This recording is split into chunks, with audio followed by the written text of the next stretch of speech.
Hey everybody, what's up? This is Paul Collins, also known as Cog Dissonance in the poker world, and I'd like to welcome you to the Fundamentals of HeadsUp Poker.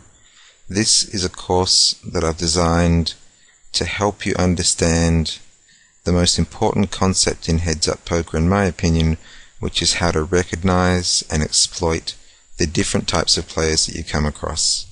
I've run this as a coaching course for about 30 people so far, and it's been really successful. Nearly everyone that's done the course has done brilliantly afterwards, and I like to think that the concepts that you're going to learn here in these videos will put you on the right path to learning how to think about heads-up poker. The format of the videos, we're going to deal with one player type for each video. First one, which we've got today, is the type player, and the next video will be the calling station, and then after that aggressive players. And in each video we look at how to recognize the player pre-flop and what the implications of that knowledge are, how to recognize them post-flop, and then I give you a strategy for dealing with their weaknesses. And finally I play a practice match against a player who fits into that category, and I show you how the strategy works. So let's move on to how to recognize the type player pre-flop. Alright, looking at the type player pre-flop, the first thing that you'll notice is his small blind behavior. He'll be folding fairly frequently, and I would consider frequent for heads up 2 to 3 times out of 10. Any more than that would be very frequent. And in heads up, you're only sort of up against one other person. Your hand only has to beat one other guy, so excluding ties, there's only 2 scenarios: you're winning or your opponent is winning. And in that case it pays to play a very wide range of cards. In fact, if your opponent is passive, I'd recommend playing pretty much 100%. And against a type player, this is generally profitable because he won't be punishing you aggressively from the big blind, and furthermore he'll be giving up a lot of flops. So anyway, back to my original point, that if you see someone folding 2 to 3 times out of 10 or even more, that's a sign that he's a tight player. He may be tight aggressive, or he might be tight passive, but for certain you can think that he's tight. If they raise you from the small blind, then the range that I like to use is 10s plus and ace queen plus, and I use this range in quite a few situations for tight players. Tight players exist on a spectrum. I mean, the really tight guys, the really passive guys, will be limping everything up to kings and aces. I mean, I've seen that happen plenty of times. The guys that are average tight will be raising 10s plus, 10s, jacks, queens, kings, aces, ace, queen, ace, king. And the guys that are sort of tight but not super tight might be a little looser than that, raising ace, jack, ace, 10, maybe 9s. But a good average range to think about when you see a tight guy raise is 10s plus and ace queen plus. Alright, if he limps and you raise him from the big blind, you can generally expect him to fold about 50% of the time, and hands that are reasonable for even a tight guy to limp and call on would be suited connectors, especially the high suited connectors at low blinds, pocket pairs, most aces, and when I say aces I mean sort of ace-X combinations, ace-6, ace-7 maybe, suited aces, and of course Broadway cards. And if you exclude the hands which are out of his range because he's chosen to limp instead of fold, then I'd be thinking about a 50% calling percentage. Seems reasonable. Alright, now from the big blind he's going to be quite passive, and he's very rarely going to raise you. If he does raise, I'd think once again 10s plus and ace queen plus. So obviously if you've limped and you get raised by a tight player, you know if you call that you're certainly going to be a long way behind in general.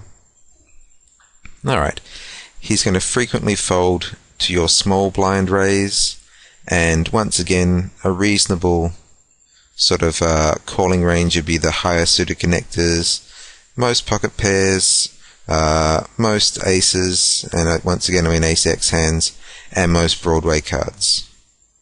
Okay.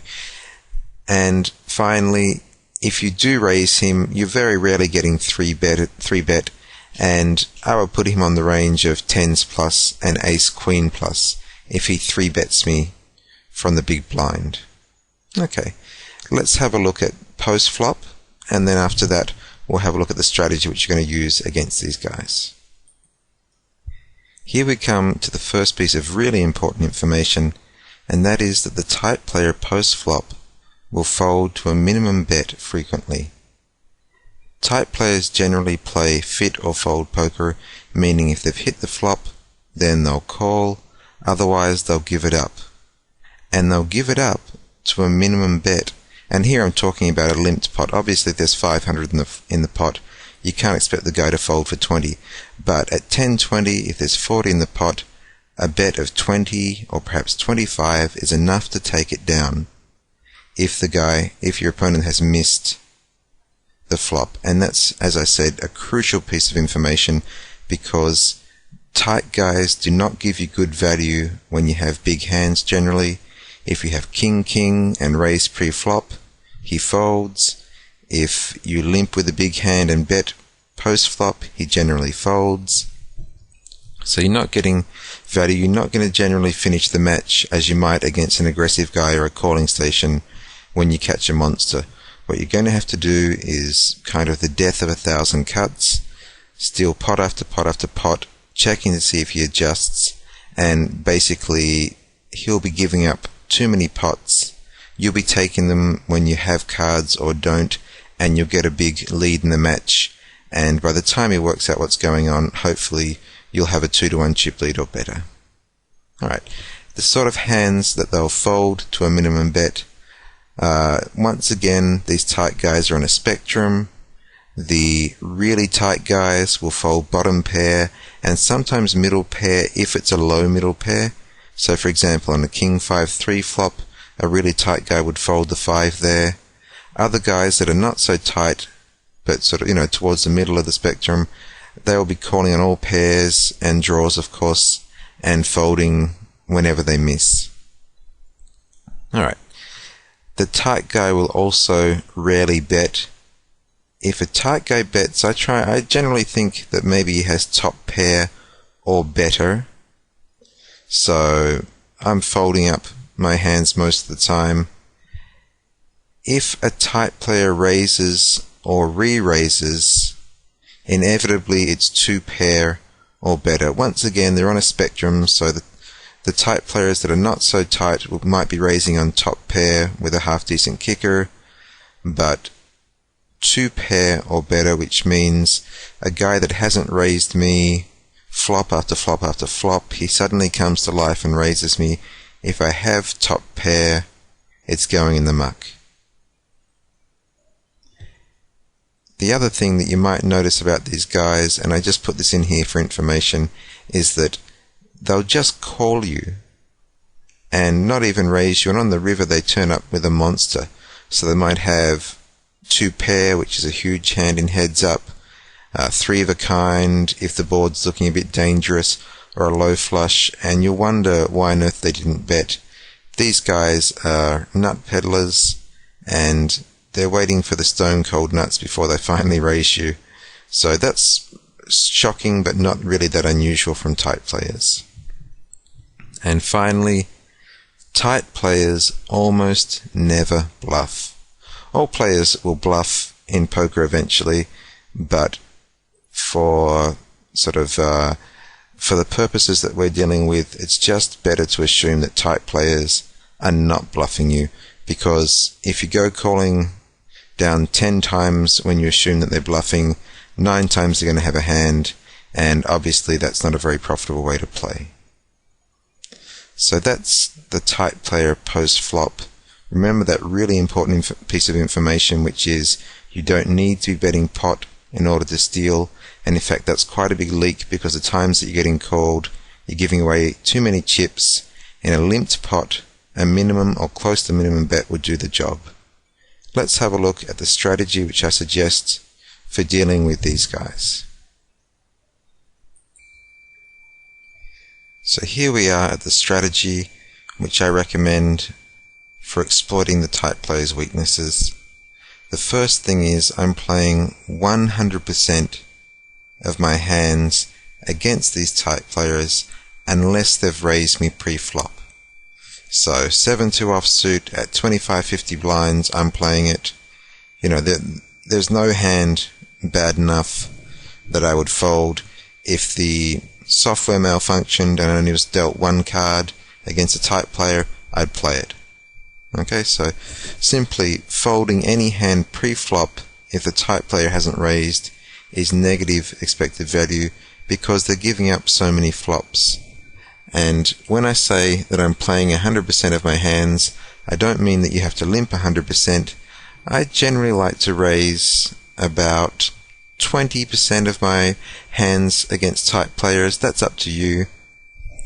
I think if you're raising too high a percentage, 70, 80%, they kind of get annoyed with it more quickly and you're forcing them to change their behavior.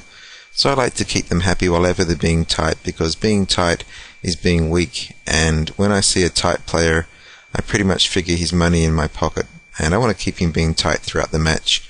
So I've found that they react pretty well if you're limping about 80% and raising 20%. They don't feel like you're being too aggressive, and it's almost as if they don't notice that their chips are dwindling.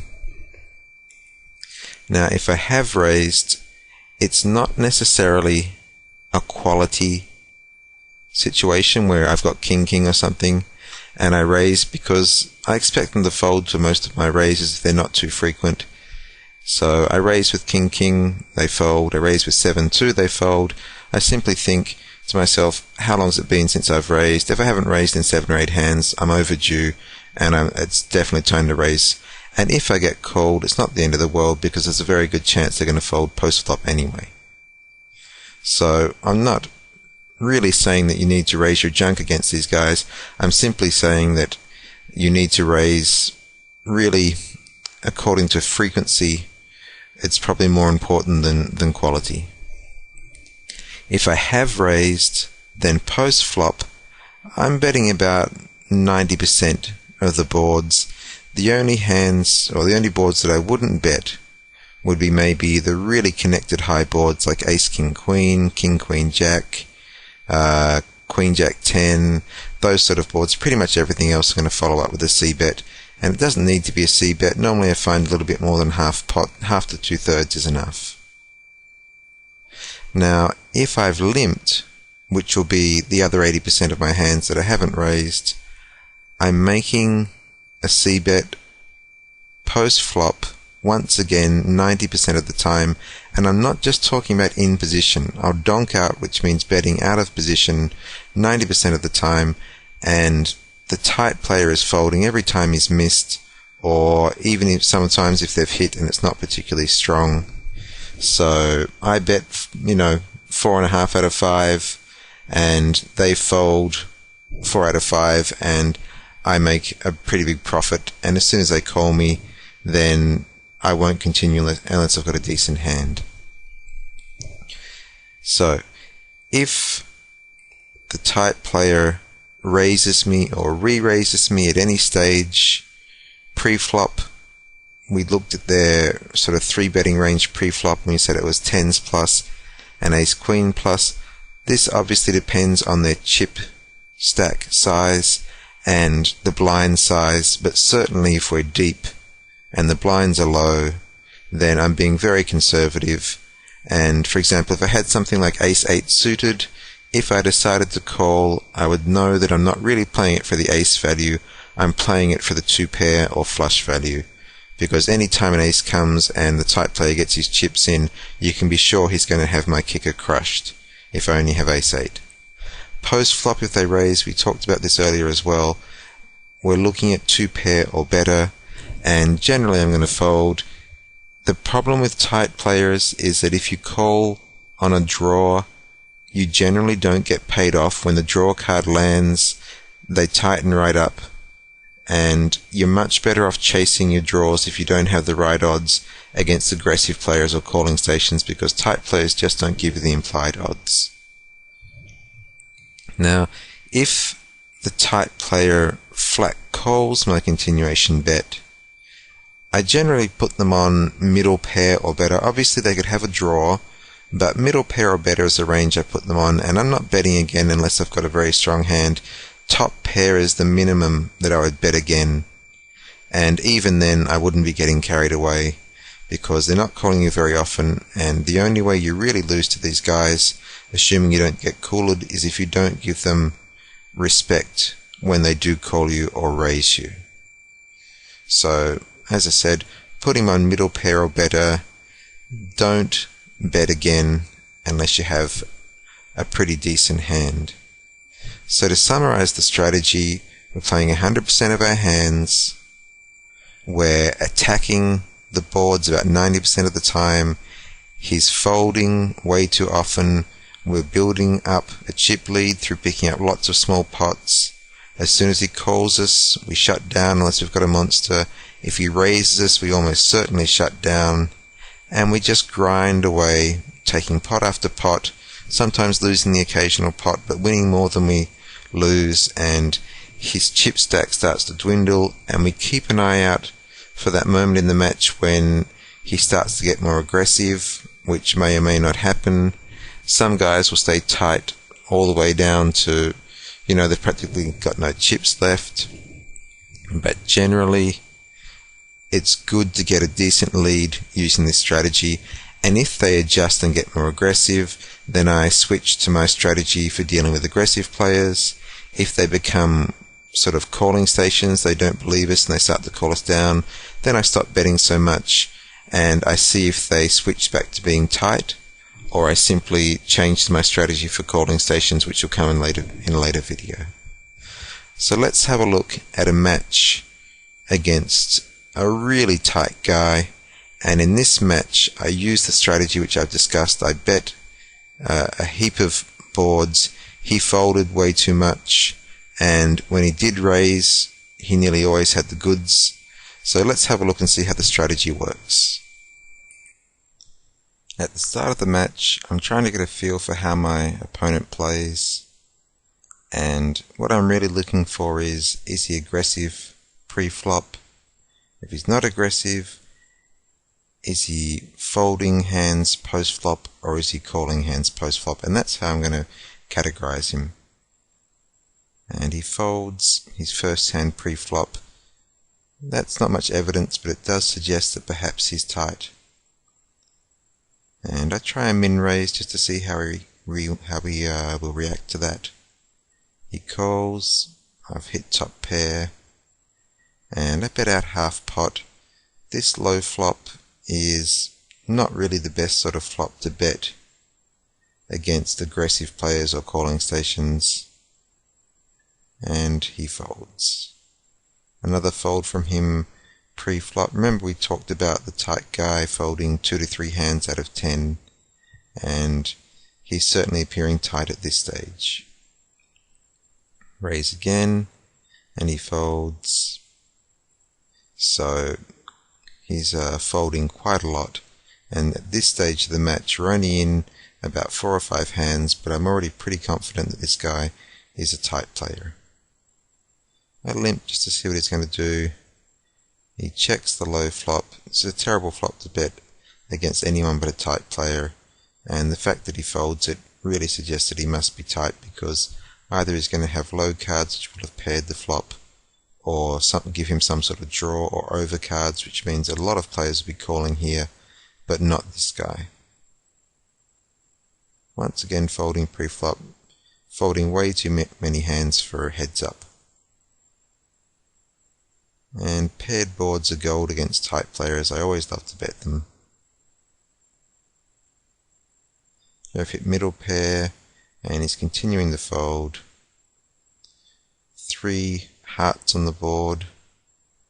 We get a call, and a tight player is going to call on a draw, of course, as I said before, and middle pair or better. So here I'm putting him on either the draw or middle pair or better. The middle pair is quite low, so I wouldn't be surprised if he had either the draw or top pair here. The 2 comes, and I'm not going to try and bluff. just check it down.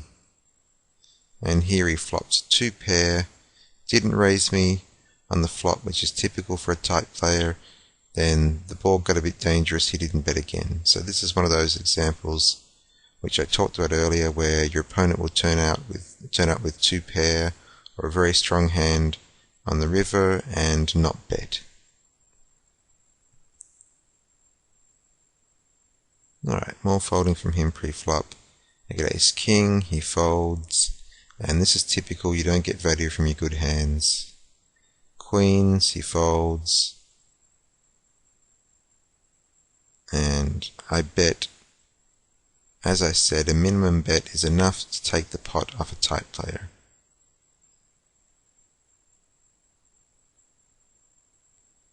Alright, he's checked, I'm in position. Once again I bet, he folds. He's giving up a lot of pots. And I bet on my middle pair. Now I've hit 3 of a kind. Obviously I'm going to bet again. And I bet the river, and he folds. He might have had a draw there, but I'd be surprised if he called his draw once the board paired. So I would expect maybe he had the ace and some sort of decent diamond as well. Alright, limping, not raising too much pre-flop. I bet my middle pair and he folds. Guy like this that's giving up way too many pots. I just want to keep him being tight. And a paired board again. There, money in my pocket against tight players. Here we catch queens. We call. This is a very good flop for us.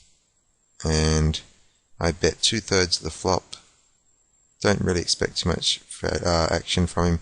Now that he's called, and here I make a pretty weak play of checking. I really don't like this play at all. In hindsight, it's horrible. And 6 on the river, he bets out, and I've said that a tight player will sort of call on middle pair. For him to bet here, I mean at least a jack. We're looking at least a jack. Wouldn't be surprised if he had a flush or 2 pair. I just flat call it because he's been super tight. And he flopped a set of 8s. Against anyone else, I'm probably going broke on this hand, but against a tight player, I know he's super tight. And against guys that are this tight, first of all, you need to respect them when they call or bet. And second of all, you don't get into marginal spots because there's no need. You can outplay them on the other boards, and no need to lose big pots when you can take sort of lots and lots of small pots. So I played it fairly poorly, and it turned out that I was quite lucky, really.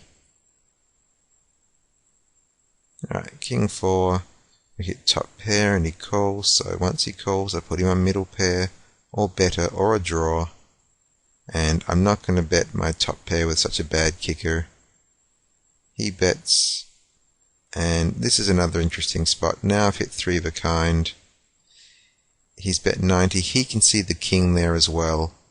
And against a super tight player, I'm not going to raise him here.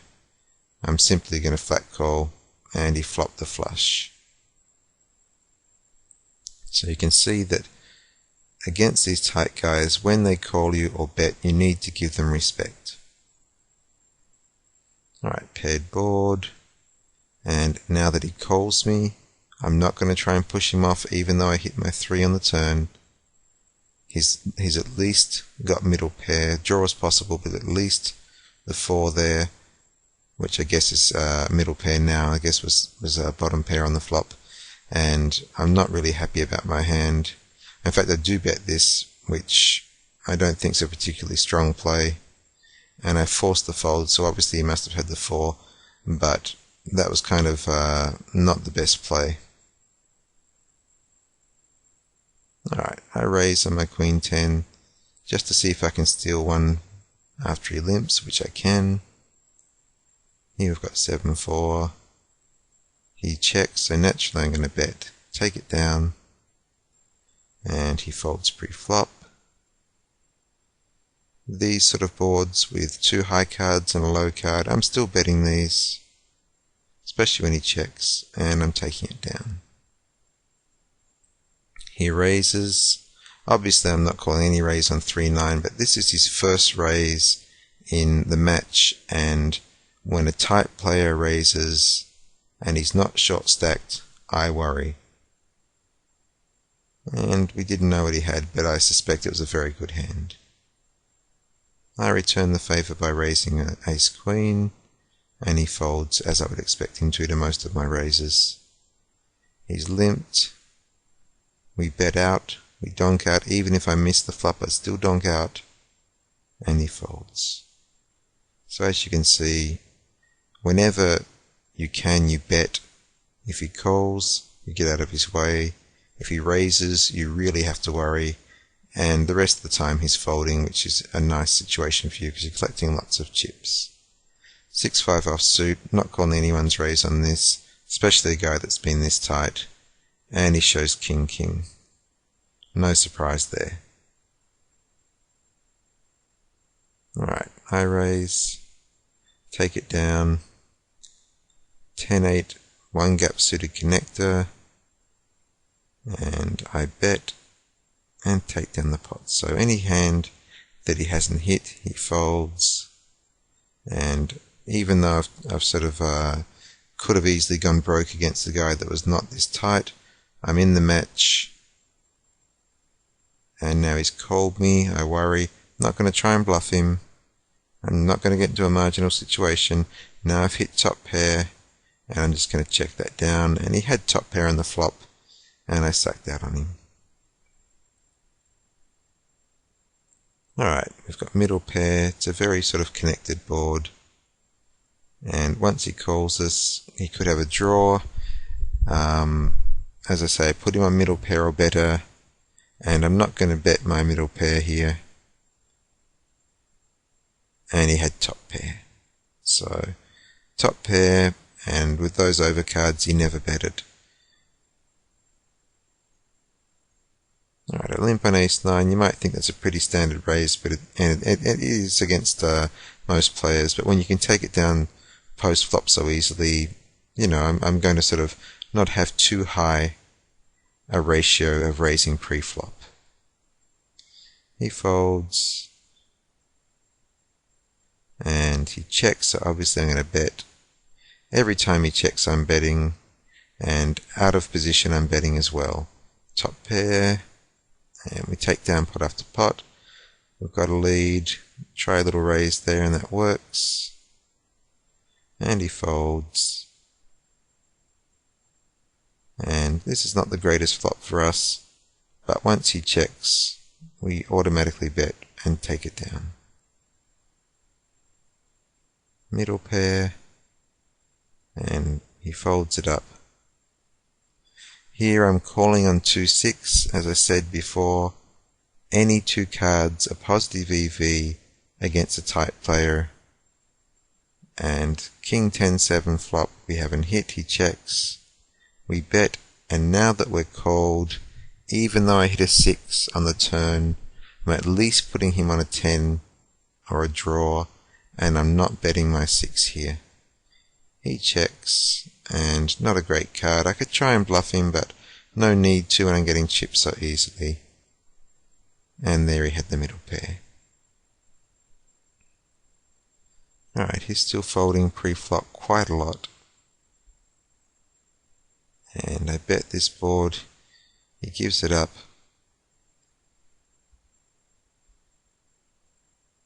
And once again, just firing out into the pots, taking them down. And as soon as he calls us, then we get out of his way. 2-5 suited, bottom pair, and we take it down. And we're building up a nice lead. And I'm always looking to see, has he adjusted? Has he started to become more aggressive? And in this match, this player does not become aggressive. He stays tight right to the very end. And we've bet out trying to take this one down, being called, and now we'll just give it up. Shut down, and he had top pair. So if he's flat calling with top pair, seems fairly obvious that he'll be raising with 2 pair or better. Alright, paired board, he checks it, obviously we're betting, and we take it. More folding from him, and every time he checks we bet. Oh, now we get raised, and he would not be doing this with a draw, he'd be doing this with a good hand. I'd expect him to have 2 pair, 3 of a kind, the very least would be top pair with a very good kicker, because we've seen him flat call with top pair before, though admittedly it wasn't on such a dangerous looking board. And he had the top 2 pair. Alright, more folding from him. 10-2 I'm playing. Once again I bet and take it down. So every hand I'm betting. I'm seeing if he starts calling us more. Now here I try a 3x raise and we get a fold out of him. The blinds are bigger, so I simply expect to grind him down more quickly now. Now ace king 3, he's checked, obviously we bet. Now he calls us, we stop, and flush on the river, and he had top pair, didn't raise us, so this guy pretty clearly is calling us on top pair, raising us on 2 pair, and sort of generally folding way too much pre-flop. We bet our bottom pair, take down the pot, and he folds to our ace jack. We've had some decent hands, and it really doesn't matter if we have a good hand or not, because he's simply folding too much. We bet if we have a good hand, we bet if we don't. King jack 6, and he folds. Limping with 6-4, middle pair, he folds up the pot.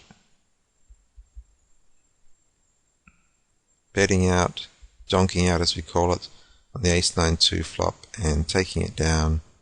Simply keep on betting, paired board, lovely. Keep on betting, see if he adjusts. If he doesn't, keep up the strategy. And here I'll take the opportunity to talk about, now he's on 12 big blinds. Should you start shoving him on hands like ace-x or king-queen suited? And my answer to that is, if he's staying tight and we're successfully taking down pots with very little risk, why would we shove on him and force him to call us? And as you can see, he's staying tight right to the end, hasn't adjusted. Now he's called us, we've picked up a gut shot, but we're not betting, and we're not bluffing, and his top pair on the flop is good. So we took a little setback, but we're going to continue the strategy. Middle pair, get called again, and we don't bet our middle pair again. He's at least on middle pair, which means he'll probably have us out kicked. And king of diamonds, and he had top pair.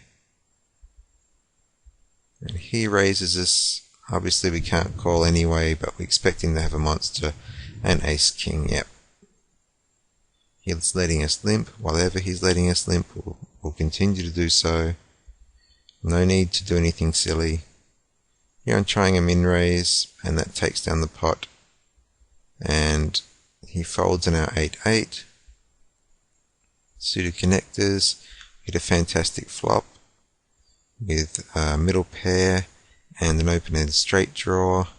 We hit our draw on the turn. And here I'm trying to get some value by just betting 100, and that's the annoying thing about these tight guys, they don't pay you off when you hit. But the good thing is, they fold the rest of the time. And we take it down, he's low and should be shoving. Here I try and get him committed pre-flop, but he folds. And we've got a flush draw, and he folds. Down to 220, he should have been shoving a long time ago. And here we've got the gut shot and second nut flush draw. I think I'd be getting my chips in here if I could, but he folds. And he's still folding. And basically he's being blinded down. And even though we split this, he's got very little chance of actually where he's got almost no chance. Doubles up here, but too few chips. And he must call that and doesn't somehow. And finally we get to the end of the match, where you can see that's an example of an extremely tight player, and we simply have a sort of very low ratio of raising, limping quite a lot, stealing. As soon as he calls us, we shut down. If he raises us, we know he's got a good hand. We don't chase, and we don't give him any chips when he's hit. And every pot where he hasn't hit, we try and take it off him. This brings us to the end of the first video about tight players. I hope that you've enjoyed it, and I hope the strategy which I've outlined is clear and that you can use it effectively. Obviously the practice match that you just saw was a pretty extreme example because we had a really tight guy, and obviously your opponents are going to adapt sort of more quickly than he did, but until they do, this is certainly the strategy to use. So as I said, thanks for watching, and make sure you keep an eye out for the next one, which is about on calling stations. And until then, I hope you run good.